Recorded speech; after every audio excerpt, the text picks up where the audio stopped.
Well, good afternoon. Thank you for showing up. I'm Brian Martin, Vice President of Exploration of Kodiak. I think I've met each one of you at one point in the last 2 days.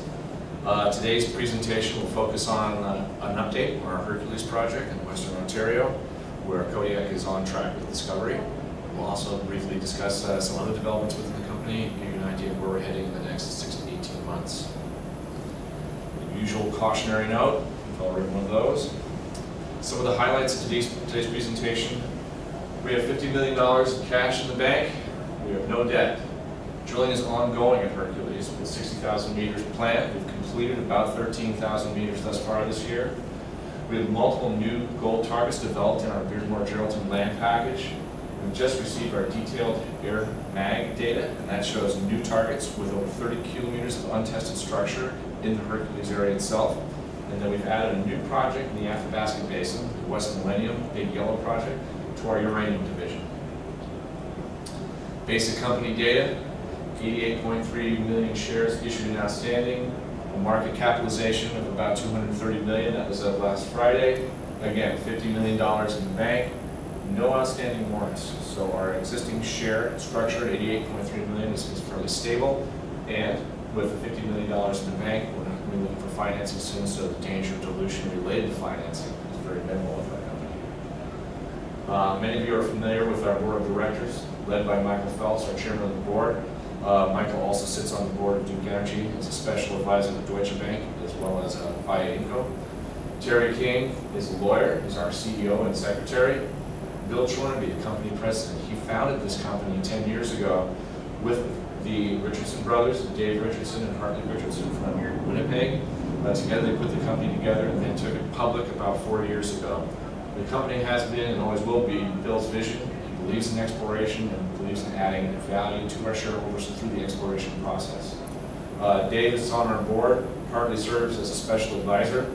Tom Mullen is a chartered accountant, is also a director. And then to add balance to the board, we have a geologist, Bob Harrington, who has been with the company as a director for about the past year.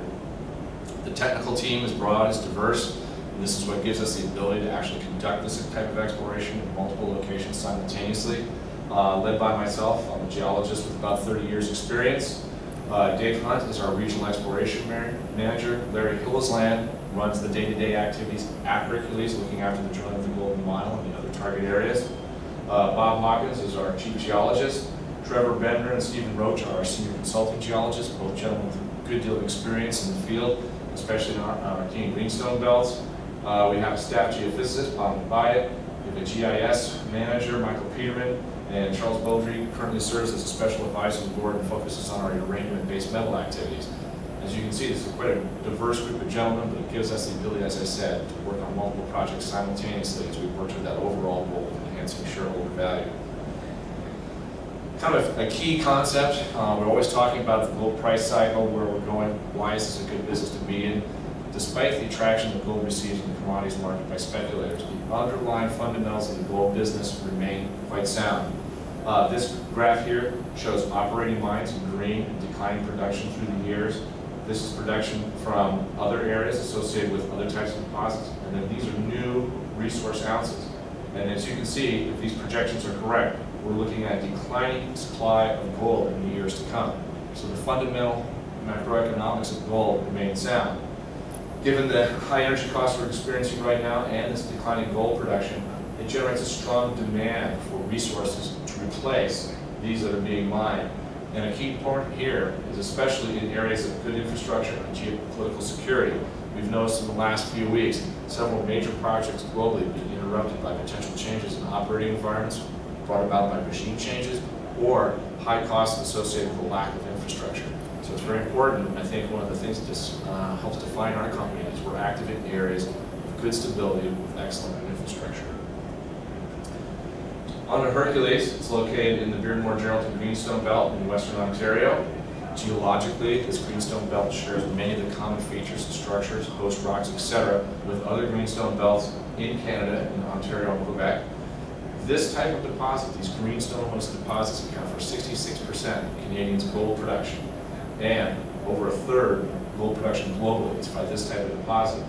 You can see the type of ounces that are associated with these different greenstone belts.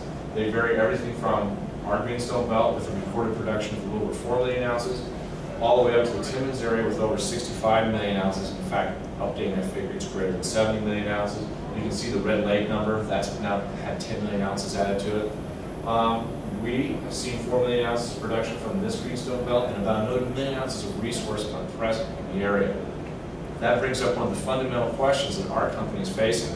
Does the Geraldton-Beardmore area represent just a 4 or 5 million ounce greenstone belt, or because of its geologic similarity, does the gold endowment there actually behave much more similar to these much larger belts? Looking at the geology very briefly, you can see the array of rocks here. The gray colors are metasedimentary rocks. The green colors are different types of metavolcanic rocks. They're all juxtaposed against each other along major, both east-west trending as well as northeast trending faults. These red colors here are what we call geologically synorogenic intrusions. They're intrusive masses, granites. They're the same age as the adjacent volcanic rocks. This little polygon here is the outline of the original Hercules project when we began exploring this area in 2006. That represents an area of about 10 square kilometers. Each one of these townships is 10 kilometers on an edge. We've now since expanded this project from this small beginning to over 1,400 square kilometers in a little over a year. So instead, we now control most of the geology you see here. Some of the past producing mines are highlighted. This is the source of the 4 million ounces of production. And what we're doing as a company is taking advantage of the success we've had here at Hercules, identifying the new Golden Mile vein and its friends, and using that success as leverage to explore this entire district and start answering that fundamental question: how big is the Geraldton-Beardmore greenstone belt in terms of contained gold? Is the Val-d'Or-Rouen-Noranda belt in Quebec, is that a greenstone belt? That is exactly correct. It shares that exact same geologic characteristic. That would be right here. Here we go, Val-d'Or. Interestingly, you brought that up, the distance from the Quebec border all the way to Val-d'Or is only about 70 kilometers. We control 140 kilometers in our greenstone belt. So we actually control a district twice the size of Noranda, Val-d'Or. And Agnico's Eagles and Laurent is in that same? Exactly, it's in that same group of rocks. And just like that situation where you have a massive sulfide deposit and also gold deposits in the same area, we see that exact same relationship. We see both volcanogenic massive sulfides as well as igneous-related massive sulfide deposits, i.e. nickel deposits, like our Sleeping Giant project, all in the same area. So in having this large greenstone belt, this large land package, we can actually explore for multiple deposit types simultaneously. An aerial view of the Golden Mile vein at our Hercules project. It's interesting to note that in July of 2007, just last year, only 10 months ago, the only thing anyone knew of this vein was this tiny little outcrop right here in the corner. This road you see is a logging road that was put in about 4 years ago to access this region. And our initial interest in this area was actually another series of veins that are located up this logging road, which would be to the northeast, about 1 kilometer. That's what our initial focus was. However, our team knew there were additional vein exposures along this road cut and elsewhere. We simply went about the process of looking at these vein occurrences and trying to determine if they represented other targets similar to the ones we already had identified. So in July of 2007, our team got to this outcrop, literally looked down at the ground, noticed there was visible gold present, and began stripping back the vein and exposing it. First crossing the road and then continuing off into the distance, where after 2 kilometers they came into this body of water, this lake, and had to stop. In the meantime, they had exposed a vein that was nearly continuously mineralized, over 2 kilometers in length.